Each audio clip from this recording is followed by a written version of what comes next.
অগ্নিগর্ভ Iran Israel, এবার তেল আবিবের আকাশ নিয়ন্ত্রণের দাবি বিপ্লবী গার্ডের। তেহরানে অস্ত্র কারখানায় হামলা, শর্তহীন আত্মসমর্পণ না করলে সামরিক পদক্ষেপের ইঙ্গিত ট্রাম্পের, যুদ্ধের ঘোষণা খামেনির। خودشون رو قربانی امیال حیوانی نتانیاهو نکنن. The IDF will continue to operate with precision, strength and resolve to ensure the safety of the people of Israel. বিশ্ববাজারে আরেক দফা বাড়ল জ্বালানি তেলের দাম, পতনের মুখে মার্কিন শেয়ার বাজার, দেশের জ্বালানি নিরাপত্তা নিয়ে উদ্বেগ বিজিএমইএর। Iran will close the Strait of Hormuz. This is going to create a worldwide crisis. জ্বালানি নিরাপত্তা নাই, এলএনজি আমাদেরকে ইম্পোর্ট করতে হবে, সেটা যেন একটা প্রপার প্ল্যানিং করে আনা হয়। দেখছিলেন প্রধান শিরোনাম, দুপুরের সময়ের সঙ্গে আছি আমি জিন্নাতারা যশোয়া এবং আমি সাখাওয়াত হোসেন শাহ। এবার অন্যান্য শীর্ষ সংবাদ। ঐকমত্য কমিশনের বৈঠকে বিএনপি জামায়াত সহ 29 দলের অংশগ্রহণ। ভোট হলে যাদের গুরুত্ব কমবে তারাই পছন্দ করেনি লন্ডন বৈঠক, যায়নি সংলাপে মন্তব্য মির্জা ফখরুলের। মায়ের নামে বরাদ্দকৃত গুলশানের বাড়িতে উঠছেন তারেক রহমান, সংস্কারের পর হয়েছে বসবাস উপযোগী। ভোটের দিনক্ষণ চূড়ান্ত হলেই ফিরবেন বিএনপির ভারপ্রাপ্ত চেয়ারম্যান। ভিআইপির কারণে বিমানবন্দরে ফ্লাইট 1 ঘন্টা বন্ধের নির্দেশনা তুলে নেওয়ায় কমেছে ভোগান্তি। জনবিচ্ছিন্ন না হয়ে এসএসএফকে নিরাপত্তা নিশ্চিতের আহ্বান প্রধান উপদেষ্টার। ভারী বৃষ্টিতে চট্টগ্রাম ও খুলনায় জলাবদ্ধতা, চরম দুর্ভোগে নগরবাসী। পার্বত্য অঞ্চলে পাহাড় ধসের শঙ্কা, 22 জুন পর্যন্ত বৃষ্টিপাত অব্যাহত থাকার পূর্বাভাস। এবং এক ব্যক্তির এনআইডি দিয়ে পাসপোর্ট নেন অন্যজন, জালিয়াতির সত্যতা মিলেছে ইমিগ্রেশন অফিসের সার্ভারে। দায় চাপালো এসবি রিপোর্টের ওপর, ব্যবস্থা নেওয়ার আশ্বাস পুলিশের।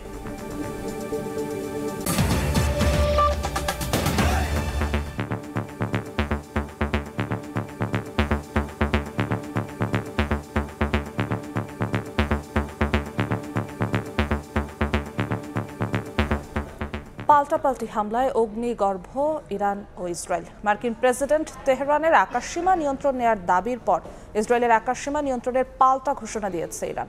তেল আবিবে বিমান ঘাঁটিতে হামলার পর তেহরানে অস্ত্র কারখানায় পাল্টা হামলা হয়েছে। এদিকে ইসরায়েলের সঙ্গে যৌথভাবে ইরানের পারমাণবিক স্থাপনায় হামলার ইঙ্গিত দিয়েছেন ট্রাম্প।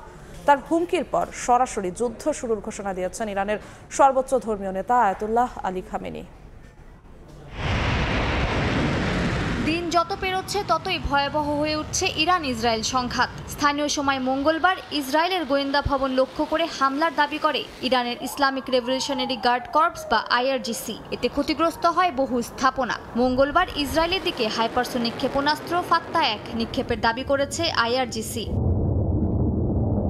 তেহরানের আকাশসীমা নিয়ন্ত্রণে নেয়ার মার্কিন প্রেসিডেন্টের দাবির পর এবার আইআরজিসি পাল্টা দাবি করে ইসরায়েলের আকাশ সম্পূর্ণভাবে তাদের নিয়ন্ত্রণে রয়েছে। তারা আরও জানায়, ইসরায়েলের যেসব বিমান ঘাঁটি থেকে ইরানি ভূখণ্ডে হামলা চালানো হয়েছিল সেগুলোকেই নিশানা করে ক্ষেপণাস্ত্র ও ড্রোন হামলা চালানো হয়েছে। কাতার ভিত্তিক সংবাদ মাধ্যম আল জাজিরার তথ্য মতে গেল একদিনে ইসরায়েলে 9 বারের মতো মিসাইল হামলা চালিয়েছে ইরান, যদিও ক্ষেপণাস্ত্রের সংখ্যা কমছে বলে জানায় ইসরায়েল। عملیاتی که تاکنون اجرا شده صرفاً هشدار برای بازدارندگی بوده است و عملیات تنبیهی به زودی اجرا خواهد شد.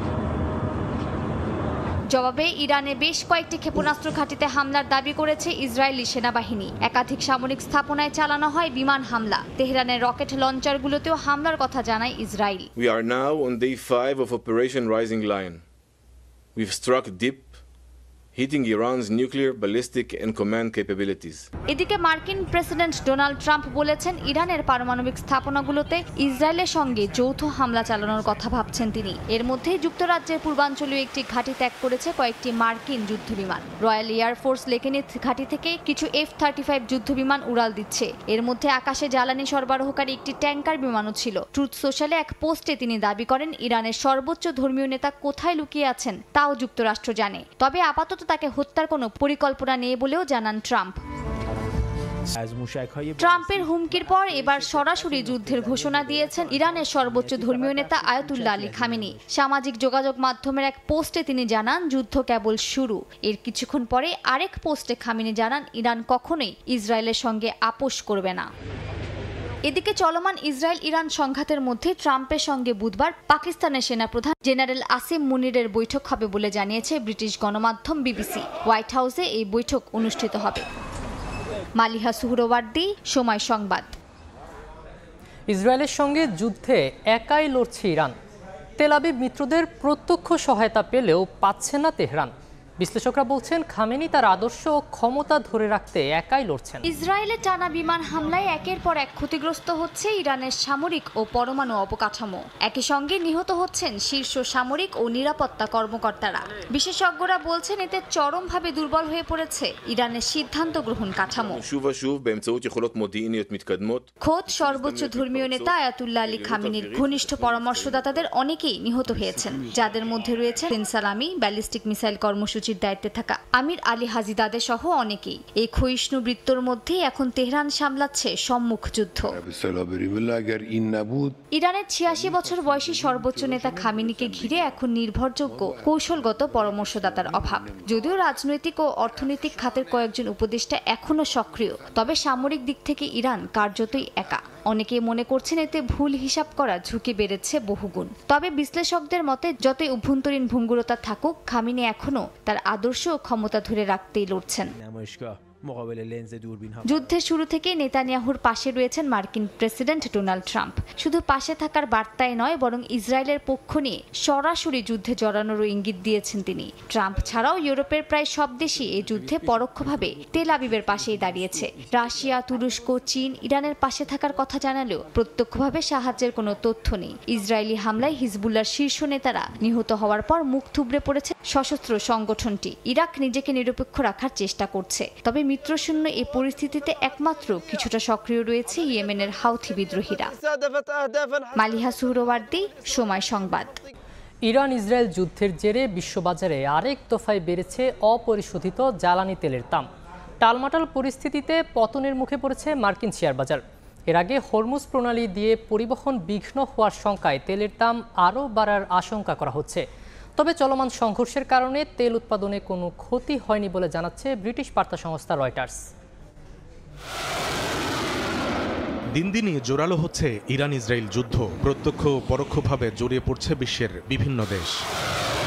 এর মধ্যেই মঙ্গলবার মার্কিন প্রেসিডেন্ট ট্রাম্পের হুমকি তেহরানকে নিঃশর্ত আত্মসমর্পণ করতে হবে। ইরানের পারমাণবিক স্থাপনাগুলোতে ইসরায়েলের সঙ্গে যৌথ হামলা চালানোর কথা ভাবছেন বলেও জানান তিনি। দাবি করেন ইরানের আকাশসীমা পুরোপুরি নিয়ন্ত্রণে নেয়ার।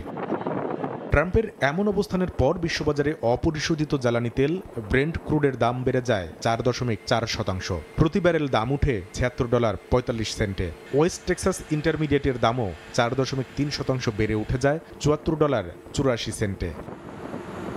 ইরান ইসরায়েল যুদ্ধে মার্কিন প্রেসিডেন্টের সরাসরি জড়িয়ে পড়ার খবরে অবশ্য পতন দেখেছে যুক্তরাষ্ট্রের শেয়ার বাজার।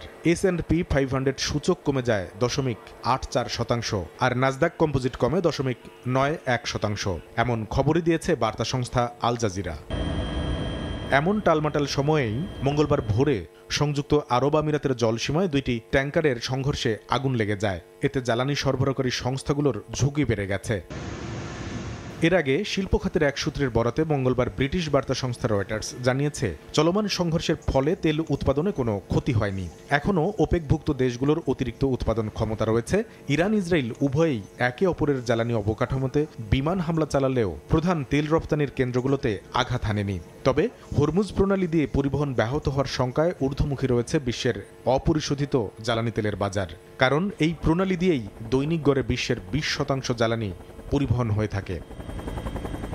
কামরুল হাসান সবুজ, সময় সংবাদ। এদিকে ইরান ইসরায়েল যুদ্ধের প্রেক্ষাপটে দেশের জ্বালানি নিরাপত্তা নিয়ে উদ্বেগ জানিয়েছে তৈরি পোশাক মালিকদের সংগঠন BGMEA। সংগঠনটির সভাপতি বলেছেন, নিরবিচ্ছিন্ন জ্বালানি সরবরাহে সরকারের সুনির্দিষ্ট কোনো পরিকল্পনা নেই। গ্যাস উত্তোলনেও নেই কাঙ্ক্ষিত গতি। বাজেট নিয়ে নাগরিক প্ল্যাটফর্ম আয়োজিত সংলাপে এসব কথা উঠে এসেছে। এ সময় প্রস্তাবিত বাজেটকে হতাশার বাজেট বলে সমালোচনা করেন অর্থনীতিবিদরা। বিনিয়োগ না বাড়ালে কর্মসংস্থান বাড়বে না বলে তাদের অভিমত। দেশের চাহিদার অর্ধেক জ্বালানি আসে বিশ্বের অন্যতম গুরুত্বপূর্ণ জলপথ হরমুজ প্রণালী দিয়ে। ইরান ইসরায়েল যুদ্ধের প্রেক্ষাপটে এই প্রণালী যে কোনো সময় বন্ধের ঝুঁকিতে রয়েছে। এর ফলে ইতোমধ্যেই বিশ্ববাজারে বাড়ছে জ্বালানির দাম। সময়ে স্বল্পতার ভিতরে। এই অবস্থায় বুধবার রাজধানীর একটি হোটেলে নাগরিক প্ল্যাটফর্ম আয়োজিত বাজেট আলোচনায় জ্বালানি নিরাপত্তা নিয়ে উদ্বেগ প্রকাশ করেছে তৈরি পোশাক মালিকদের সংগঠন বিজিএমইএ। যে বিষয়টা নিয়ে কনসার্ন আমরা যারা বিনিয়োগ করতে চাই সেটা হচ্ছে জ্বালানি নিরাপত্তা নাই, এই বিষয়ে কাজ করার দরকার আছে। এবং আমি মনে করি যতদিন পর্যন্ত গ্যাস এক্সপ্লোরেশন আমরা যদি ভাগ্যবান হয়ে পাবো, তাহলে এলএনজি আমাদেরকে ইম্পোর্ট করতে হবে, সেটা যেন একটা প্রপার প্ল্যানিং করে আনা হয়, যেন এ সময় প্রস্তাবিত বাজেট নিয়ে সমালোচনায় অর্থনীতিবিদরা বলেন অনেক লক্ষ্যমাত্রায় বাস্তবসম্মত নয়, আর এসডিজি চোখ দিয়ে দেখলে এটি হতাশার বাজেট। এই বাজেটকে দেখতে চাই, তাহলে আমি বলবো যে এখানে হতাশার কথা বলা হয়েছে। রাজস্ব কাঠামো প্রসঙ্গে বলা হয় করমুক্ত আয়ের সীমা মাত্র 25,000 টাকা বাড়ানোর সুফল মিলবে না। প্রশ্ন উঠছে মূল্যস্ফীতি ও সুদের হার বৃদ্ধি নিয়েও। গ্রোথ, ইনফ্লেশন, এমনকি ইনভেস্টমেন্ট প্রজেকশন, প্রাইভেট ইনভেস্টমেন্ট, এগুলো বাস্তবসম্মত না। একদিকে ইনফ্লেশনের প্রেশার, আবার একদিকে কি স্যালারি ট্যাক্সের প্রেশার।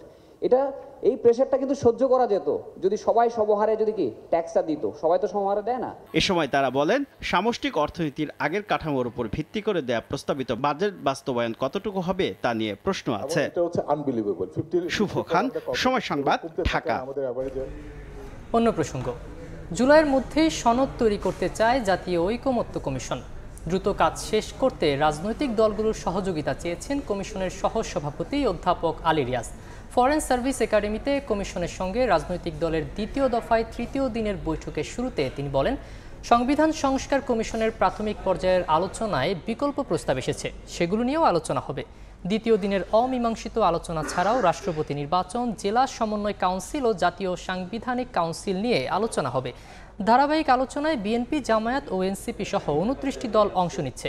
বিএনপির স্থায়ী কমিটির সদস্য সালাউদ্দিন আহমেদ, জামায়াতের নায়েবে আমির সৈয়দ আবদুল্লাহ মোহাম্মদ তাহের ও এনসিপির আহ্বায়ক নাহিদ ইসলাম বৈঠকে অংশ নিয়েছেন। এনসিসি বা জাতীয় সাংবিধানিক কাউন্সিলের ব্যাপারে এক ধরনের মতামত এসছে, যেগুলোর পরিপ্রেক্ষিতে কিছু কিছু বিকল্প প্রস্তাব বা আলোচনার মধ্যে প্রস্তাবও তৈরি হয়েছে। সেগুলো আপনাদেরকে জানানো হয়েছে এবং আমরা আশা করছি যে এই বিষয়ে আজকে আলোচনায় আমরা বড় রকমের অগ্রগতি অর্জন করতে পারবো। যে তারা হচ্ছে জরুরি দরকার সেটা হচ্ছে সমস্ত বিষয়ে যেন আমরা সিদ্ধান্ত গ্রহণের ক্ষেত্রে, যেটাকে আমরা বলি যে সকলের আলোচনার মধ্য দিয়ে যেন আমরা একটা জায়গায় আসতে পারি, সেই চেষ্টাটা আমাদের থাকবে।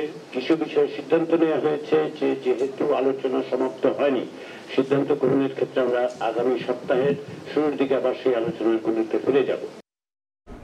এই মুহূর্তে ফরেন সার্ভিস একাডেমিতে আছেন রিপোর্টার সানবীর রূপল, সরাসরি যাচ্ছি তার কাছে। রূপল,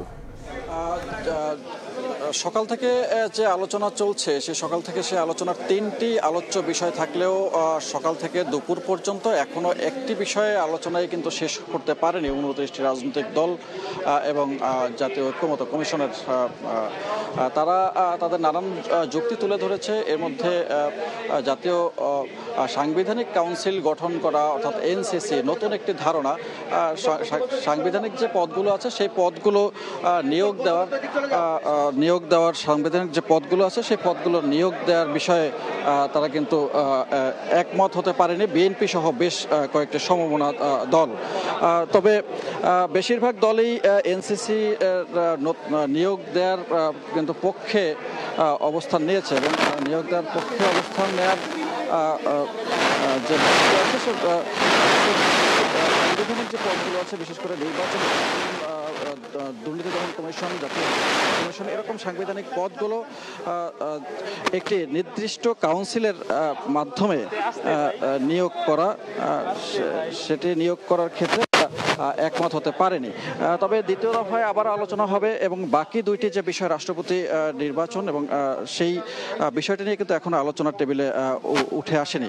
তো এখন জামাতের প্রতিনিধি নায়েবে আমির তিনি কথা বলছেন, আমরা একটু দেখতে চাই তিনি কি বলছেন। এটা কিছু অসমাপ্ত আছে, আমাদের বক্তব্য এখনো সেখানে হয়নি, কিন্তু আমরা নীতিগতভাবে যেটা আগে লিখিত দিয়েছি এখনো বলছি, আমরা এনসিসির পক্ষে এরকম একটি সাংবিধানিক ব্যালেন্স কমিটি থাকা উচিত, প্রতিষ্ঠান থাকা উচিত, যারা সাংবিধানিক এবং বিধিবদ্ধ যে সমস্ত সংস্থা আছে সেগুলার নিয়োগ এবং নিয়ন্ত্রণের ব্যাপারে ভূমিকা পালন করতে হবে। সেখানে প্রধানমন্ত্রী থাকবেন, প্রধান বিরোধী দলীয় নেতা বা নেত্রী যিনি তিনি থাকবেন, আমাদের স্পিকার থাকবে, আপার অ্যান্ড লোয়ার হাউস যদি হয় ডেপুটি স্পিকার থাকবেন। এভাবে একটা স্ট্রাকচারের ব্যাপারে আমরা একমত হয়েছি। অরিজিনালি প্রস্তাব ছিল ওনাদের সেখানে প্রেসিডেন্ট এবং প্রধানমন্ত্রী থাকবে, চিফ জাস্টিস থাকবে, প্রেসিডেন্ট অ্যান্ড চিফ জাস্টিস থাকবে।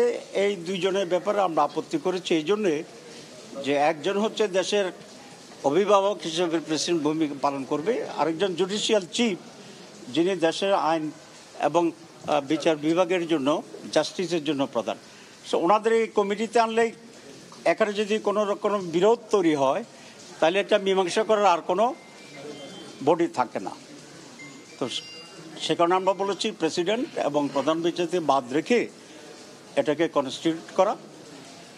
অনেকেই কিছু এদিক ওদিক বলেছেন, কিন্তু অলমোস্ট দু একটি দল ছাড়া বাকি সকলেই এনসিসি গঠনের ব্যাপারে নীতিগতভাবে আমরা একমত হয়েছি। না, আমরা ওইগুলো আমরা মনে করি যে আবার আলোচনা হবে, কন্টেন্টস কী হবে, কারা কারা থাকবে সেক্ষেত্রে পরে বিস্তৃত আলোচনা হবে। তবে বাংলাদেশ জামায়াত মনে করে আমাদের তিন বাহিনী প্রধান এই জায়গার বাইরে থাকা ভালো নিয়োগের ক্ষেত্রে। তাদের যে ফর্মাল যে নিয়োগের প্রক্রিয়া আছে সেটাই থাকলে আগের মতোই সেটাকে আমরা সমর্থন দিই।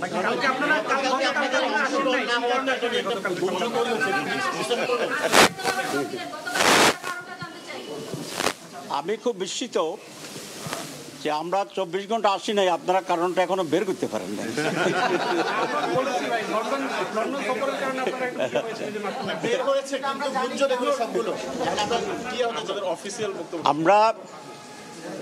আপনারা দেখেছেন যে মাননীয় প্রধান উপদেষ্টার লন্ডন সফরের কিছু কিছু বিষয়ে আমরা আপত্তি জানিয়ে এবং প্রশ্ন করে একটা বিবৃতি আমরা দিয়েছি। সেই বিবৃতিটাই হচ্ছে ওনার লন্ডন সফরের ব্যাপারে আমাদের অফিসিয়াল স্ট্যান্ড, এবং এটা আমাদের নির্বাহী বৈঠকে হাইস্ট বডি যেটা আমাদের অ্যাপেক্স বডি, সেই নির্বাহী বৈঠকের সিদ্ধান্ত ভিত্তিতেই এটা এবং অ্যাপ্রুভালের ভিত্তিতেই সেই স্টেটমেন্ট আমরা দিয়েছি।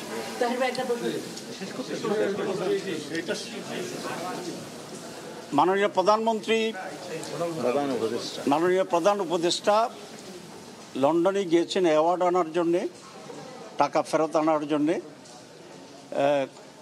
এবং ওনার উপস্থিতিতে বাংলাদেশের অন্যতম বৃহৎ দল Bangladesh nationalist party BNP executive প্রধান বা ভারপ্রাপ্ত প্রধানের সাথে ওনার সেখানে একটা হয়েছে এবং সাক্ষাৎ হয়েছে।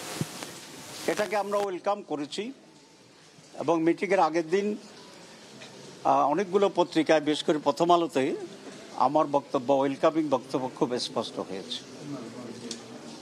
2, নির্বাচনের তারিখের ব্যাপারে উনি যে কথা বলেছেন, ডেটের ব্যাপারেও আমাদের তেমন কোনো আপত্তি নেই, কারণ আমরা তো ডিসেম্বর টু এপ্রিল ফ্লেক্সিবিলিটি রেখে নির্বাচনের তারিখ ঘোষণার জন্য আমরা প্রস্তাব করেছিলাম।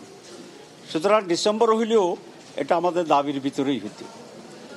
এখন যে ফেব্রুয়ারির ব্যাপারে করা কিছু শর্ত সাপেক্ষে যে ফেব্রুয়ারির কথা বলা হয়েছে সেখানেও আমাদের প্রস্তাবের ভিতরেই আছে। সরাসরি ছিলাম ফরেন সার্ভিস একাডেমিতে। ডক্টর ইউনূস তারেক রহমান বৈঠক নিয়ে নাখোশ বলেই জাতীয় ঐকমত্য কমিশনের বৈঠকে যায়নি একটি দল। নির্বাচনে গুরুত্ব কমবে বলেই ফেব্রুয়ারিতে নির্বাচন চায় না তারা, এমন মন্তব্য করেছেন বিএনপি মহাসচিব মির্জা ফখরুল ইসলাম আলমগীর। এদিকে ভোটের প্রতিশ্রুতি দ্রুত বাস্তবায়নে সরকারকে উদ্যোগী হওয়ার আহ্বান দলটির সিনিয়র যুগ্ম মহাসচিব রুহুল কবির রিজভীর। দলীয় নেতাকর্মীদের সদস্যপদ নবায়ন কার্যক্রম চলছে দীর্ঘদিন ধরেই। এবার ঢাকা মহানগরী উত্তর বিএনপির সদস্য নবায়ন কার্যক্রম শুরু হলো বুধবার থেকে। রাজধানীর তুরাগ থানা বিএনপি আয়োজিত এই কার্যক্রমে প্রধান অতিথি হিসেবে যোগ দেন বিএনপির মহাসচিব মির্জা ফখরুল ইসলাম আলমগীর। সদস্যপদ নবায়ন করতে গিয়ে বিতর্কিত ব্যক্তি কিংবা ফ্যাসিবাদের দোসররা যেন দলে ঢুকতে না পারে সে বিষয়ে সতর্ক করেন দলের নেতারা। কেউ যদি চাঁদাবাজি করে, কোনো দখলদারির সাথে জড়িত থাকে, আমাদের কাছে প্রমাণ আসা মাত্রই কিন্তু তার বিরুদ্ধে আমরা সাংগঠনিক ব্যবস্থা আগেও নিয়েছি, এখনো নিব ইনশাআল্লাহ। বিএনপি মহাসচিব বলেন, আওয়ামী লীগ প্রমাণিত তারা খারাপ, তাই তাদের নয়, যারা ভালো মানুষ তাদেরকে বাছাই করে দলে নেওয়া হবে। অপকর্ম থেকে দূরে থেকে জনগণের ভালোবাসা অর্জনে নেতাকর্মীদের নির্দেশ দেন মির্জা ফখরুল। সম্পূর্ণ নতুন স্ট্রাকচারে একটা নতুন বাংলাদেশ আমরা তৈরি করব। জনগণের কাছে ভালোবাসা বিএনপি পেয়েছিল, ওই ভালোবাসাটা আপনাদেরকে আবার অর্জন করতে হবে। আছে আপনাদের, সেটা যেন টিকে থাকে সেই ব্যবস্থা করতে হবে। নির্বাচন প্রসঙ্গে মির্জা ফখরুল ইসলাম আলমগীর বলেন, লন্ডন বৈঠক সব মহলে প্রশংসা কুড়ালেও একটি দল এতে নাখোশ হয়ে জাতীয় ঐক্যমত কমিশনের বৈঠকে যায়নি। ফেব্রুয়ারিতে নির্বাচন হলে অনেকের গুরুত্ব কমবে বলেই নাখোশ তারা। নির্বাচন হলেই তাদের বিপদ, এখন নির্বাচন নাই, সুতরাং তাদের অনেক গুরুত্ব আছে। যে নির্বাচন হয়ে যাবে তত জনগণের যারা ভালোবাসার দল তারাই তো ক্ষমতায় আসবে, তাই না? তো তখন তাদের গুরুত্ব কতটুকু থাকবে কি থাকবে না তখন নির্ধারিত হবে। যে কারণে ওরা নারাজ হয়েছে এবং নারাজ হয়ে গতকালকে একটা বৈঠকে হাজির হয় নাই। এদিকে শেরেবাংলা নগরের শহীদ রাষ্ট্রপতি জিয়াউর রহমানের সমাধিতে শ্রদ্ধা জানিয়ে বিএনপির সিনিয়র যুগ্ম মহাসচিব রুহুল কবির রিজভী বলেন, ফেব্রুয়ারিতে নির্বাচনের প্রতিশ্রুতি দ্রুত বাস্তবায়নে সরকারকে উদ্যোগী হতে হবে। আলোচনা হবে, ডিবেট, ক্রিটিসিজম হবে, কিন্তু আমরা এর মধ্যে দিয়ে এগিয়ে যাব। আমরা একটি অবাধ সুষ্ঠু নির্বাচনের মধ্যে দিয়ে জনগণের নির্বাচিত সরকার গঠিত হবে। সেই ক্ষেত্রে প্রধান উপদেষ্টার যে অঙ্গীকার, তিনি সুস্পষ্ট ভাষায় যে কথাগুলি বলে এসছেন, আমার মনে হয় সেটিরই প্রতিফলন ঘটবে, বাস্তবায়ন হবে। অবাধ সুষ্ঠু নির্বাচনের স্বার্থে গণতন্ত্রকে শক্তিশালী করতে নেতাকর্মীদের প্রতি আহ্বান জানান বিএনপি নেতারা। আহমেদ সালেহীন, সময় সংবাদ, ঢাকা। লন্ডন থেকে দেশে ফিরে মায়ের নামে বরাদ্দকৃত গুলশানের বাড়িতে উঠছেন তারেক রহমান। বেগম খালেদা জিয়ার ভাড়া বাসা ফিরোজার পাশের এই বাড়িতেই সপরিবারে ওঠার কথা রয়েছে তার বড় ছেলের। বসবাসের উপযোগী করতে বাড়িটি সংস্কার করা হয়েছে।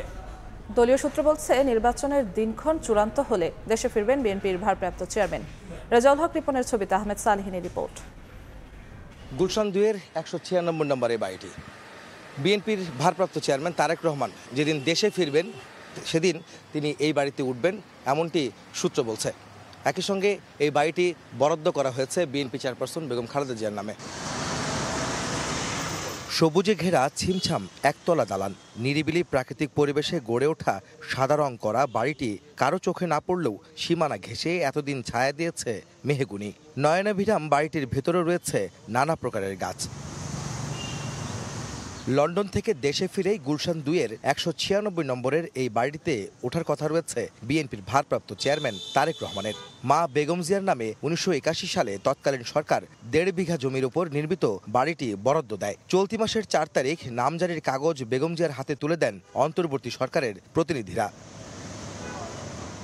বিএনপি নেত্রী বেগম জিয়ার ভাড়া বাসা ফিরোজার উত্তর দিকের লাগোয়া বাড়িটি মূলত তার নামে বরাদ্দ করা ছিল আগে থেকেই। ৩টি bed, drawing, dining, living room, swimming pool ও বাগান রয়েছে বাড়ির ভেতরে। নিরাপত্তায় নিয়োজিত আছেন ১০ জন পুলিশ সদস্য।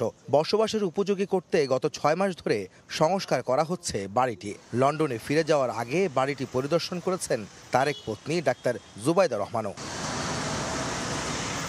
দলীয় সূত্রে জানা গেছে, জাতীয় নির্বাচনের দিনক্ষণ চূড়ান্ত হলেই লন্ডন থেকে দেশে ফিরবেন তারেক রহমান। জিয়াউর রহমান শহীদ হওয়ার পর বেগম জিয়ার নামে ক্যান্টনমেন্টের মইনুল রোডে আরও একটি বাড়ি ১৯৮২ সালে বরাদ্দ দিয়েছিলেন তৎকালীন রাষ্ট্রপতি হুসেইন মোহাম্মদ এরশাদ। ২০১০ সালে আদালতের মাধ্যমে সে বাড়ি থেকে প্রথমে আইনি নোটিশ, পরে উচ্ছেদ করা হয় তৎকালীন বিরোধী দলীয় নেত্রী বেগম খালেদা জিয়াকে। এরপর কিছুদিন ভাইয়ের বাসায় থেকে পরে ২০১২ সালের ২১শে এপ্রিল ভাড়া বাসা ফিরোজায় ওঠেন সাবেক প্রধানমন্ত্রী বেগম খালেদা জিয়া। লন্ডন থেকে দেশে ফিরে মায়ের নামে বরাদ্দকৃত এই বাড়িতেই উঠছেন বিএনপির ভারপ্রাপ্ত চেয়ারম্যান তারেক রহমান। তবে তিনি কবে নাগাদ দেশে ফিরবেন তা নিয়ে রয়েছে সংশয়, জটিলতা। নেতাকর্মীরা বলছেন, নির্বাচনের তফসিল ঘোষণার পরই তিনি দেশে ফিরবেন এবং সেই সময়ে তিনি এই বাড়িতে উঠবেন। তবে সবকিছু নির্ভর করছে তারেক রহমানের দেশে ফেরার উপর। আহমেদ সালেহীন, সময় সংবাদ, ঢাকা। স্বাস্থ্য পরীক্ষার জন্য সন্ধ্যায় রাজধানীর এভার কেয়ার হাসপাতালে যাবেন বিএনপি চেয়ারপারসন বেগম খালেদা জিয়া। বিএনপির মিডিয়া সেলের সদস্য সাইরুল কবির খান জানান, সন্ধ্যা 6টায় গুলশানের বাসা ফিরোজা থেকে বসুন্ধরা আবাসিক এলাকায় এভার কেয়ার হাসপাতালে যাবেন বেগম জিয়া। নিয়মিত স্বাস্থ্য পরীক্ষার অংশ হিসেবেই তাকে হাসপাতালে নেওয়া হচ্ছে। লন্ডনে প্রায় 4 মাস চিকিৎসা শেষে গত 6 মে দেশে ফেরেন বেগম জিয়া। এর আগে গত 7 জানুয়ারি উন্নত চিকিৎসার জন্য লন্ডনের উদ্দেশ্যে ঢাকা ছাড়েন তিনি। প্রথমে লন্ডন ক্লিনিক, পরে ছেলে তারেক রহমানের বাসায় রেখে চিকিৎসা দেয়া হয় বেগম জিয়াকে। ড্রোনে খুঁজতেন জুলাই আন্দোলনকারীদের, সেই ফুটেজ পাঠানো হতো র্যাব, পুলিশ, আওয়ামী লীগকে। পরে ফুটেজ দেখে আন্দোলনকারীদের হেলিকপ্টার থেকে গুলি করতেন পুলিশ কর্মকর্তা ইশতিয়াক আহমেদ। সাবেক বিচারপতির ছেলে ইশতিয়াককে হাজির করা হয় ট্রাইব্যুনালে। এদিন গুম ও অপহরণের মামলায় র্যাবের আইন ও গণমাধ্যম শাখার সাবেক পরিচালক মোহাম্মদ সোহাইলকে গ্রেফতার দেখিয়ে কারাগারে পাঠিয়েছেন বিশেষ ট্রাইব্যুনাল। জুলাই আগস্টের হত্যা মামলায় বুধবার কাঠগড়ায় দাঁড় করানো হয় সাবেক এক বিচারপতির পুলিশ কর্মকর্তা ছেলেকে।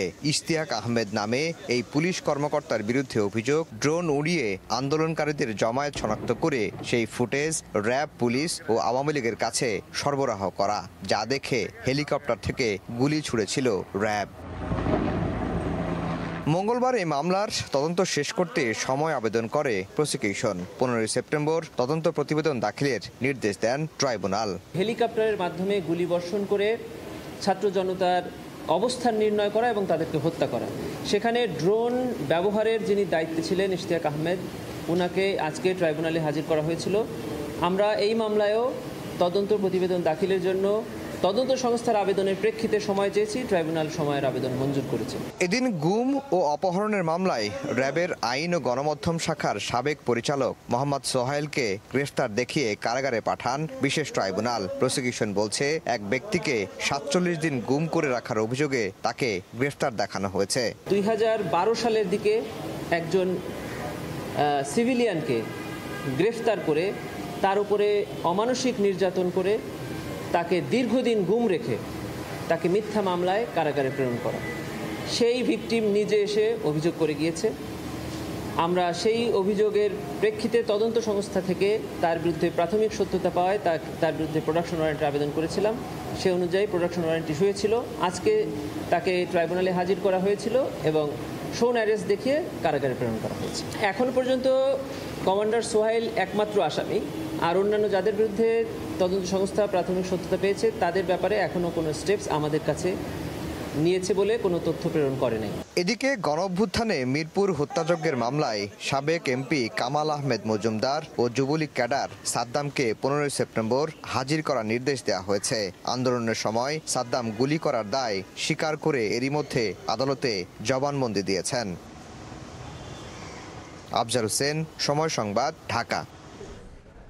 ভিআইপি ফ্লাইটের জন্য শাহজালাল আন্তর্জাতিক বিমানবন্দরে 1 ঘন্টা সব ধরনের বিমান চলাচল বন্ধ থাকার নির্দেশনা বাতিল করায় জনভোগান্তি কমেছে। সকালে স্পেশাল সিকিউরিটি ফোর্স এসএসএফ এর 39তম প্রতিষ্ঠা বার্ষিকীতে একথা বলেছেন প্রধান উপদেষ্টা ডক্টর মোহাম্মদ ইউনূস। এ সময় তিনি প্রত্যাশা করেন জনবিচ্ছিন্ন না হয়ে জনসংযোগের ভিত্তিতে দায়িত্ব পালন করবে স্পেশাল সিকিউরিটি ফোর্স। এ সময় বিভিন্ন সীমাবদ্ধতার পরও পেশাদারিত্বের সঙ্গে দায়িত্ব পালন করায় বিশেষ এই বাহিনীকে অভিনন্দন জানান প্রধান উপদেষ্টা। পেশাদার বাহিনী হিসেবে উন্নত প্রশিক্ষণ, উন্নত প্রযুক্তির সন্নিবেশে দিন দিন আরও উন্নতি সাধন করবে বলে আশাবাদ ব্যক্ত করেন। 5 আগস্টে বিশেষ এই বাহিনীর যানবাহন ও সরঞ্জামের যে ক্ষতি হয়েছিল তা অল্প সময়ের মধ্যেই কার্যক্ষম করা হয়েছে। অত্যাধুনিক অস্ত্রের ব্যবহার এবং উন্নত প্রশিক্ষণের মাধ্যমে প্রতিটি সদস্যের সক্ষমতা বৃদ্ধির প্রক্রিয়া অব্যাহত আছে বলেও জানান ডক্টর ইউনূস। অতীতে শাহজালাল আন্তর্জাতিক বিমানবন্দরে ভিআইপি ফ্লাইটের জন্য প্রায় 1 ঘন্টা সকল ফ্লাইট অপারেশন বন্ধ থাকত। এতে করে অনেক ধরনের জটিলতার সৃষ্টি হতো। আমি এই নিষেধাজ্ঞা তুলে দিয়েছি। এতে সাধারণ যাত্রীদের ভোগান্তি লাঘব হবে, কিন্তু এসএসএফ এর দায়িত্ব বেড়ে গিয়েছে। আমি মনে করি জনবিচ্ছিন্ন না হয়ে বরং জনসংযোগ ও নিরাপত্তার মেলবন্ধনের মাধ্যমেই এসএসএফ তার উপর অর্পিত সকল দায়িত্ব সফলতার সঙ্গে পালন করে যাবে। বর্তমান বিশ্বে আধুনিক প্রযুক্তি ও তথ্য আদান প্রদান খুব সহজ হবার কারণে নিরাপত্তা হুমকির ধরন ও প্রকৃতি দ্রুত পরিবর্তনশীল। তাই শতভাগ নিরাপত্তা প্রদান করা খুবই চ্যালেঞ্জিং একটা বিষয়। বিভিন্ন সীমাবদ্ধতা সত্ত্বেও এসএসএফ সুষ্ঠুভাবে নিরাপত্তা নিশ্চিত করছে। আমি আশা করি এসএসএফ নিয়মিত বিভিন্ন ধরনের নিরাপত্তা হুমকি পর্যালোচনা করবে এবং সেগুলি মোকাবেলা করার জন্য যাবতীয় প্রস্তুতি গ্রহণ করবে। আজও নগর ভবনে প্রতীকী অবস্থান কর্মসূচি পালন করেন ইশরাক হোসেনের সমর্থকরা। এতে যোগ দিয়ে উপদেষ্টা আসিফ মাহমুদ সজীব ভূঁইয়াকে চ্যালেঞ্জ ছুড়ে দিয়ে ইশরাক হোসেন বলেন, ফৌজদারি অপরাধ করলে আইনি ব্যবস্থা নেওয়া হোক। আন্দোলন বানচাল করতে স্থানীয় সরকার সিটি কর্পোরেশনের সেবা বন্ধ করতে চাচ্ছে বলে এ সময় অভিযোগ করেন তিনি।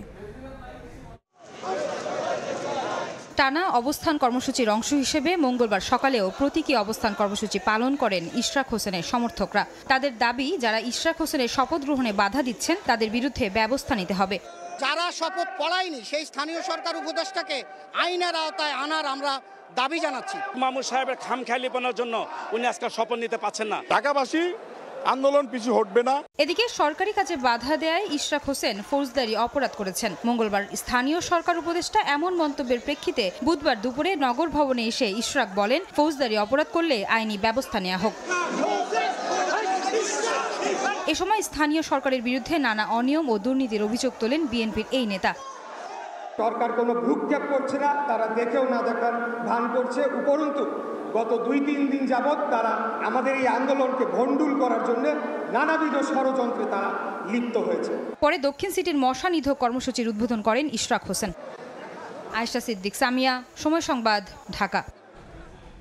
বৃহস্পতিবারের মধ্যে সরকারি চাকুরি সংশোধন অধ্যাদেশ বাতিল না হলে রোববার থেকে কঠোর কর্মসূচির ঘোষণা দিয়েছে সচিবালয় কর্মকর্তা কর্মচারী ঐক্য ফোরাম। দাবি আদায়ে আজও সচিবালয়ের বিভিন্ন ভবনের সামনে বিক্ষোভ করে সংগঠনটি। পরে এক সমাবেশে নেতারা অভিযোগ করেন, ফ্যাসিবাদের দোসররা এখনও সচিবালয়ে অবস্থান করছে। অবিলম্বে তাদের সচিবালয় থেকে বের করে দেওয়ার দাবি জানান আন্দোলনকারীরা। বৃহস্পতিবার 4 নম্বর ভবনের নিচে অবস্থান এবং গণসংযোগ কর্মসূচির ঘোষণা দেন। অধ্যাদেশ বাতিল না করলে রোববার থেকে কঠোর আন্দোলনের হুঁশিয়ারি দেয় ঐক্য ফোরাম।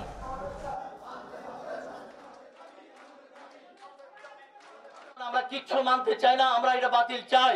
এখনো আমরা কোনো ডাক পাইনি। এই জন্য আমরা আজকে এই মিডিয়ার মাধ্যমে সারা বাংলাদেশের 18 লক্ষ কর্মকর্তা কর্মচারীর কাছে আমরা এই আন্দোলনকে আরো তীব্র থেকে তীব্রতর এবং এটা এক সময় যাতে আন্দোলনের গণজোয়ারে পরিণত হয় সেই ব্যবস্থা করব ইনশাআল্লাহ। টানা বৃষ্টিতে চট্টগ্রাম ও খুলনায় নিচু এলাকায় সৃষ্টি হয় জলাবদ্ধতার। এতে ভোগান্তিতে পড়েন স্কুল কলেজগামী শিক্ষার্থী সহ কর্মজীবী মানুষ। এদিকে মৌসুমী বায়ুর প্রভাবে 22 জুন পর্যন্ত বৃষ্টির পূর্বাভাস দিয়েছে আবহাওয়া অফিস। পার্বত্য জেলায় ভারী বর্ষণে ভূমিধস ও বন্যা হতে পারে। কখনো মুষলধারে, কখনো গুড়ি গুড়ি বৃষ্টি। গত 2 দিনের বৃষ্টিতে দেশের বিভিন্ন স্থানে সৃষ্টি হয়েছে জলাবদ্ধতা। বুধবার ভোর থেকে চট্টগ্রামে শুরু হয় বৃষ্টি। এতে নগরীর আগ্রাবাদ সহ বেশ কিছু নিচু এলাকায় জমে যায় পানি। ভোগান্তিতে পড়েন স্কুল কলেজগামী শিক্ষার্থী সহ কর্মজীবী মানুষ।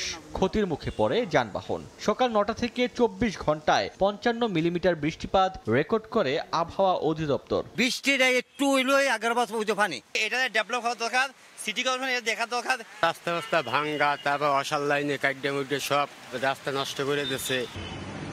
ভোর থেকে টানা বৃষ্টিতে ঘণ্টাখানেকের মধ্যে খুলনা শহরের পিটিআই মোড়, রয়্যাল মোড় সহ বেশ কিছু এলাকায় জমে যায় পানি। ড্রেনেজ ব্যবস্থা উন্নয়ন না হওয়ায় ক্ষুব্ধ নগরবাসী। এখানে একটু বৃষ্টি উঠলেই পানিতে তলিয়ে যায়। পানির মধ্যে গাড়ি চালাতে গেলে আমাদেরও কষ্ট হয়, উবড়ি জুবড়ি খাইয়ে ভর্তি হয়, দেখা গেল একটা অ্যাক্সিডেন্ট হয়ে যায়। সামান্য বৃষ্টিতেই বেনাপোল স্থলবন্দরে হাঁটু জল। এতে পণ্য খালাসে বেগ পেতে হয় আমদানিকারকদের। পানি দেওয়ার তো লাইন নেই, তাই এই কারণে পানিটা ভিতরে জমে দিয়েছে। পণ্য খালাস করতে খুব কষ্ট হচ্ছে, অনেক কাজ বন্ধ পড়ে আছে। এদিকে আবহাওয়া অফিস বলছে, মৌসুমী বায়ু সক্রিয় থাকায় সারা দেশে থেমে থেমে বৃষ্টি হচ্ছে। চট্টগ্রাম সহ পার্বত্য জেলায় ভারী বর্ষণে ভূমিধস ও বন্যার পূর্বাভাস দেওয়া হয়েছে। উত্তর বঙ্গোপসাগরে গভীর সঞ্চালনশীল মেঘমালা তৈরি হচ্ছে এবং সাগর খুব উত্তাল অবস্থায় রয়েছে। সেই কারণে সকল সমুদ্র বন্দর সমূহকে, বিশেষ করে চট্টগ্রাম, কক্সবাজার, মংলা ও পায়রা সমুদ্র বন্দর সমূহকে 3 নম্বর স্থানীয় সতর্ক সংকেত দেখিয়ে যেতে বলা হয়েছে এবং সকল মাছ ধরা নৌকা ও ট্রলার সমূহকে পরবর্তী নির্দেশ না দেওয়া পর্যন্ত উপকূলের কাছাকাছি থেকে সাবধানে চলাচল করতে বলা হয়েছে। বৃষ্টিপাত ঢাকা সহ সারা বাংলাদেশে আরও 2 থেকে 3 দিন অব্যাহত থাকবে। বৈরী আবহাওয়ায় পায়রা বন্দরে 3 নম্বর সতর্ক সংকেত দিয়েছে আবহাওয়া অধিদপ্তর। ওমর ফারুক, সময় সংবাদ। আবারও চট্টগ্রামে বাড়ছে করোনা সংক্রমণ। গত 10 দিনে আক্রান্ত হয়েছেন 28 জন। চলতি বছর মারা গেছেন 1 জন। ইতিমধ্যে জেনারেল হাসপাতালে শুরু হয়েছে করোনা পরীক্ষা। নেওয়া হয়েছে সব ধরনের প্রস্তুতি। কিটের সংকট নেই বলে জানিয়েছেন সিটি মেয়র। বিস্তারিত জানাচ্ছেন পার্থপ্রতিম বিশ্বাস। চট্টগ্রামে আবারও বাড়ছে করোনার সংক্রমণ। প্রতিদিনই আক্রান্ত হচ্ছে মানুষ। সিভিল সার্জন কার্যালয়ের তথ্য মতে চলতি বছরের গত সোমবার করোনায় প্রথম মৃত্যুর ঘটনা ঘটেছে চট্টগ্রামে। এছাড়া গত 10 দিনে আক্রান্ত হয়েছেন 28 জন, এর মধ্যে 22 জনই মহানগরের বাসিন্দা। এদিকে বিশেষায়িত চিকিৎসা কেন্দ্র জেনারেল হাসপাতালটিকে করোনা রোগীদের চিকিৎসার জন্য প্রস্তুত করা হয়েছে। চালু হয়েছে 20 শয্যার আইসোলেশন কেন্দ্র।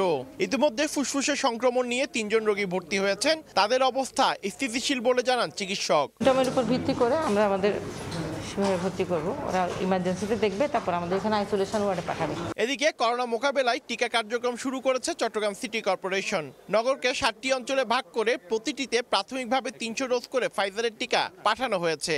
করোনা টিকা 60 ঊর্ধ্বে যারা আছে তাদেরকে আমরা দিব, এবং যারা কোমরবিডিটি আছে, যাদেরকে কোনো ডিজিজ থাকবে তাদেরকে দিব। এছাড়া করোনা পরীক্ষার কিটের কোনো সংকট নেই বলে জানিয়েছেন সিটি মেয়র। 300-র মতো কিট অ্যাভেলেবেল আছে, কাজে এটা অসুবিধা হবে না। আর আরটিপিসিআর এর ক্ষেত্রে তো আমরা বলেছি 4টা জায়গায় ডেডিকেটেড করা আছে। ইতিমধ্যে জেনারেল হাসপাতালে 3টি ভেন্টিলেটর সেট করা হয়েছে। সেই সঙ্গে 5টি আইসিইউ বেড নিয়ে প্রস্তুত কোভিড ইউনিট। পার্থপ্রতিম বিশ্বাস, সময় সংবাদ, চট্টগ্রাম। জালিয়াতি ও প্রতারণার মাধ্যমে এক ব্যক্তির জাতীয় পরিচয়পত্র ব্যবহার করে পাসপোর্ট নিয়েছেন অন্য ব্যক্তি। আঞ্চলিক পাসপোর্ট অফিস এবং ইমিগ্রেশন ও পাসপোর্ট অধিদপ্তর বলছে এই পদ্ধতিতে পাসপোর্ট গ্রহণের কোনো সুযোগ নেই। এদিকে জালিয়াতি ও প্রতারণার মাধ্যমে পাসপোর্ট নেওয়া ব্যক্তির অনুকূলে পুলিশের বিশেষ শাখার দেয়া প্রতিবেদনের সত্যতা মিলেছে ইমিগ্রেশন ও পাসপোর্ট অফিসের সার্ভারে। অন্যদিকে পুলিশের বিশেষ শাখায় তথ্য চেয়ে সময় সংবাদের করা আবেদনের অনুসন্ধানে ঘটনার সত্যতা পাওয়ায় অভিযুক্তদের বিরুদ্ধে বিভাগীয় শাস্তিমূলক ব্যবস্থা গ্রহণের কথা জানায় স্পেশাল ব্রাঞ্চ। রিপোর্ট করেছেন সাইফুল রুদ্র। আমি তো পূর্বে কখনো পাসপোর্টের অ্যাপ্লাই করি নাই, তাহলে কিভাবে পাসপোর্টটা এলো? না, এরকম লোক নেই। একে আমরা কোনোদিন চিনিও না, দেখিও নাই। পুলিশ ভেরিফিকেশন সাপেক্ষে পাসপোর্টটা প্রদান করা হয়েছে। চলতি বছরের মার্চ মাসে অনলাইনে ব্যক্তিগত পাসপোর্টের আবেদন করেন নাইমুদ্দিন ভুইয়া। ব্যাংকে টাকা জমার রসিদ ও অনলাইন আবেদনের কপি নিয়ে যান মোহাম্মদপুর আঞ্চলিক পাসপোর্ট অফিসে। ছবি তুলে আঙুলের ছাপ দিতে গেলে বাধে বিপত্তি। নাইম জানতে পারেন তার এনআইডির অনুকূলে এর আগে একটি পাসপোর্ট ইস্যু করেছে পাসপোর্ট অধিদপ্তর, যার প্রকৃত মালিক অন্য কেউ। আমি তো পূর্বে কখনো পাসপোর্টের অ্যাপ্লাই করি নাই, তাহলে কিভাবে পাসপোর্টটা এলো? ইসমাইল সাহেবের সাথে ডিসকাস করে আমার সকল কাগজের ডকুমেন্টস যেগুলো আছে এগুলোর ফটোকপি নিল। জিজ্ঞেস করলাম আমি এটার আপডেট কবে পাবো। তো উপবিচারক একটু বিরক্ত স্বরে আমাকে বলল যে আপনি এখন যান। 1 সপ্তাহ পর আমি তাকে কল দিলাম যথারীতি। তো শফিক সাহেব আমাকে বলে আমার কাছে এটা কোনো আপডেট নেই, তারা আমাকে কোনো সিদ্ধান্ত দেয় না এখন। জালিয়াতির মাধ্যমে নেয়া পাসপোর্টের আবেদনের কপি হাতে আসে সময় সংবাদের। সেখানে দেখা যায় নাইমের নামে থাকা এনআইডি কার্ডের ছবি ও ঠিকানা পরিবর্তন করেছে প্রতারক। পরিবর্তন করা হয়েছে স্থায়ী ঠিকানাও। সত্যতা যাচাইয়ে অনুসন্ধানে নামের সময় সংবাদ। পাসপোর্টে দেয়া ঠিকানায় গিয়ে দেখা যায় যার নামে পাসপোর্ট সেই ব্যক্তি এই বাড়িতে কখনোই ছিলেন না। না, এরকম লোক নেই। আমরা দীর্ঘদিন ধরে আসি তো এখানে, সেক্ষেত্রে এটা কোনো প্রশ্নই আসে না। ভেরিফিকেশনে কেউ আসে না। একে আমরা কোনোদিন চিনিও না, দেখিও নাই। মালিক তুমি দেখছো? না, আমি দেখিনি। না, ও আমাদের সিকিউরিটি, ও কোনোদিন দেখে নাই। আমি আজকে 2 বছর পর্যন্ত আসছি, তো এই নামে আমি কেউ পাইনি। আর এবার মোহাম্মদপুর আঞ্চলিক পাসপোর্ট অফিসে ডেটাবেজের সঙ্গে প্রতারকের দেয়া তথ্য মিলিয়ে দেখে সময় সংবাদ। 10 বছর মেয়াদি 48 পাতার এই পাসপোর্টটি সরবরাহ করে মোহাম্মদপুর আঞ্চলিক অফিস। এনআইডি জালিয়াতি করে পাসপোর্ট কিভাবে নেওয়া সম্ভব হলো? তৎকালীন দায়িত্বপ্রাপ্ত কর্মকর্তা দায় চাপালেন পুলিশের বিশেষ শাখার রিপোর্টের উপর। এনআইডির সাথে যেহেতু ছবি অ্যাড ছিল না, সে কারণে ছবি যাচাই করা হয়তো সম্ভব হয়নি। আইডি কার্ডের সাথে নামের মিল ছিল, বাবা মার নাম মিল ছিল। পুলিশ ভেরিফিকেশন সাপেক্ষে পাসপোর্টটা প্রদান করা হয়েছে। ছবি, ঠিকানা ও আঙুলের ছাপ যাচাই করার সুযোগ থাকার পরও এমন ঘটনা কিভাবে ঘটছে? তথ্য চেয়ে করা আবেদনের 24 ঘন্টার মধ্যে সময় সংবাদকে লিখিত বক্তব্য পাঠায় পাসপোর্ট অধিদপ্তর। সেখানেও বলা হয় এসবির প্রতিবেদনের ভিত্তিতেই পাসপোর্ট ইস্যু করা হতো। ভেরিফিকেশন রিপোর্ট সম্পর্কে জানতে যোগাযোগ করলে লিখিত আবেদন করতে বলে এসবি অফিস। 28 এপ্রিল সময় সংবাদের আবেদন গ্রহণ করলেও উত্তর পাঠায় 23 দিন পর। উত্তরে বলা হয় একজনের তথ্য ব্যবহার করে অন্য জনের পাসপোর্ট গ্রহণে সংশ্লিষ্ট পাসপোর্ট অফিসের দায়-দায়িত্ব রয়েছে। পাশাপাশি এটা অনুসন্ধানকারী কর্মকর্তার গাফিলতি ও অদক্ষতার কারণে হতে পারে। এর জন্য দায়ী কর্মকর্তাদের বিরুদ্ধে বিভাগীয় শাস্তিমূলক ব্যবস্থা গ্রহণ প্রক্রিয়াধীন রয়েছে বলে জানানো হয়। তবে জালজালিয়াতি করে পাসপোর্ট নেওয়া ব্যক্তির অবস্থান এখনো অজানা। সাইফুল রুদ্র, সময় সংবাদ, ঢাকা। দেশে বড় বড় শিক্ষা প্রতিষ্ঠান গড়ে উঠলেও নতুন নতুন প্রযুক্তি উদ্ভাবনে আগ্রহ না থাকা দুঃখজনক বলে মন্তব্য করেছেন বিজ্ঞান ও প্রযুক্তি উপদেষ্টা ডক্টর সালেউদ্দিন আহমদ। বলেন তারা গবেষণার পেছনে ব্যয় না করে উদ্ভাবিত আবিষ্কার কিনে ব্যবহার করতে চায়। সকালে রাজধানীর আগারগাঁওয়ে জাতীয় বিজ্ঞান মেলার উদ্বোধনীতে কথা বলেন উপদেষ্টা। এ সময় বেসরকারি প্রতিষ্ঠানগুলোকে গবেষণা উদ্ভাবন খাতে অর্থায়নের আহ্বান জানান তিনি। পরে মেলায় অংশ নেওয়া শিক্ষার্থীদের উদ্ভাবন ঘুরে দেখেন সালেউদ্দিন আহমেদ। মেলায় সারা দেশে 700 শিক্ষার্থী 180টি স্টলে তাদের উদ্ভাবন প্রদর্শন করছেন। জাতীয় বিজ্ঞান ও প্রযুক্তি কমপ্লেক্সে আয়োজিত 3 দিনব্যাপী এই বিজ্ঞান মেলা চলবে আগামী শুক্রবার পর্যন্ত।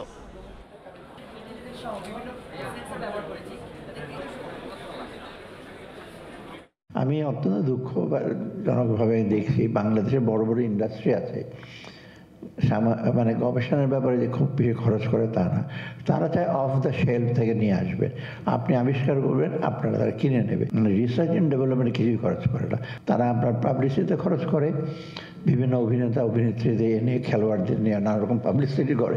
আমরা বিজ্ঞানীদের সাথে যারা দাতা সংস্থা তাদের একটু সিনার্জি থাকতে হবে, না হলে কিন্তু বিজ্ঞানীরা একা কিছু করতে হবে, সেটা আমরা নিজেরাও দেখি। এই মুহূর্তে গল ইন্টারন্যাশনাল ক্রিকেট স্টেডিয়ামে আছেন রিপোর্টার তারেক হাসান শিমুল। ম্যাচের সবশেষ খবর জানতে সরাসরি যাচ্ছি তার কাছে। শিমুল, গল টেস্ট শুরুর আগে যে শঙ্কাটার কথা বারবার আসলে বলা হচ্ছিল, সেই আবহাওয়া এবং কি বৃষ্টি কিন্তু এরই মধ্যে খেলা বন্ধ করে দিয়েছে বাংলাদেশ এবং শ্রীলঙ্কার মধ্যকার প্রথম টেস্ট। দারুণ একটা ইনিংস বলতে হয় মুশফিকুর রহিমের। লিটন দাসকে নিয়ে দারুণ একটা পার্টনারশিপ করেছেন শান্তর বিদায়ের পর, কিন্তু মাঝে বৃষ্টির জন্য হয়তোবা শ্রীলঙ্কানরা প্রার্থনা করছিল, কারণ যেভাবে দুই ব্যাটসম্যান এগিয়ে যাচ্ছিলেন, শান্ত এবং মুশফিক যেভাবে খেলছিলেন, তাদের কাছে আসলে মুশফিক কিংবা লিটনকে প্রেভিলনে ফেরানোর অন্য কোনো হয়তো উপায় খুঁজে পাচ্ছেন না। শেষ বলটা বৃষ্টি শুরুর আগে একটা বড়সড় আবেদন হয়েছিল, তবে সেখানে কিন্তু ওই রিভিউ নিয়েও কিন্তু জিততে পারেনি। যে জায়গায় আসলে বলা চলে যে 4 উইকেটের পতন হয়েছে সকালবেলা, সেই 4 উইকেটেই বাংলাদেশ 423 রান স্কোর বোর্ডে জমা করেছেন। মুশফিকুর রহিম অপরাজিত আসেন, 150 পার করেছেন তিনি, এবং কি লিটন দাস যিনি সাম্প্রতিক সময় কিছুটা খারাপ যাচ্ছিল, যদিও সাদা পোশাকে তিনি দুর্দান্ত, সেই জায়গা থেকে এই সংস্করণে আবারও কিন্তু দলের যে আস্থা তার উপর সে আস্থার প্রমাণ দিয়েছেন। তিনি শান্তর আউট হওয়ার পরে যখন মাঠে নামলেন, কিছুটা উইকেট কিন্তু কিছুটা বোলারদের পক্ষে কথা বলছিল, নতুন একটা বল ছিল, তখন কিন্তু দারুণভাবে সামাল দিয়ে মুশফিকের সঙ্গে কিন্তু একটা স্কোর করেছেন। তবে এখন যে পরিস্থিতি, বৃষ্টির কারণে কিন্তু খেলা বন্ধ রয়েছে। গলের যেই ড্রেনেজ সিস্টেমের বিষয়টি রয়েছে, সেটি কিন্তু একটু আধুনিক যে ড্রেনেজ সিস্টেম সেরকম নয়, যে কারণে কিন্তু একটা বড় শঙ্কা তৈরি হয়, যদি পানি জমে যায় সেক্ষেত্রে কিন্তু মাঠ আসলে শুকাতে বেশ খানিকটা সময় লাগবে, হয়তো বা যদি পানি জমে যায় সেক্ষেত্রে আজকে খেলা মাঠে নাও গড়াতে পারে, সেই এরকম একটা পরিস্থিতি হতে পারে। তো আমার কাছে গল থেকে এই ছিল সবশেষ খবর। সরাসরি যুক্ত ছিলাম গল ইন্টারন্যাশনাল ক্রিকেট স্টেডিয়াম থেকে। এ পর্যায়ে শীর্ষ সংবাদগুলো জানিয়ে দিচ্ছি আরেকবার। অগ্নিগর্ভ ইরান ইসরায়েল, এবার তেল আবিবের আকাশ নিয়ন্ত্রণের দাবি বিপ্লবী গার্ডের। তেহরানে অস্ত্র কারখানায় হামলা, সামরিক পদক্ষেপের ইঙ্গিত ট্রাম্পের, যুদ্ধের ঘোষণা খামেনির। একটি দলের সঙ্গে প্রধান উপদেষ্টার বৈঠকের পর যৌথ বিবৃতির প্রতিবাদেই মঙ্গলবার সংলাপে অংশ নেয়নি জামাত। ভোটে গুরুত্ব কমবে জেনেই পছন্দ নয় লন্ডন বৈঠক, বলছে বিএনপি। এবং ভিআইপির কারণে বিমানবন্দরে ফ্লাইট 1 ঘন্টা বন্ধের নির্দেশনা তুলে নেয় কমেছে ভোগান্তি। জনবিচ্ছিন্ন না হয়ে এসএসএফকে নিরাপত্তা নিশ্চিতের আহ্বান প্রধান উপদেষ্টার।